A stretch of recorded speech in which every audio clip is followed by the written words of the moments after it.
የኢትዮጵያ የልብ ሕክምና ማዕከል $300,000 ተበረከተለትም።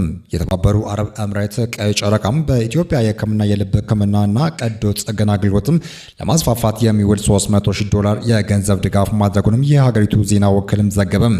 ይህም ድጋፍ ይፋ የተደረገው በከፍተኛ የኤምሬትስ ልዑካን ቡድን በአማካኝነት በአዲስ አበባ የሚገኘው የማዕከሉ ስራ እንቅስቃሴ በጎበኝበት ወቅት እንደሆነም ተነግሯል።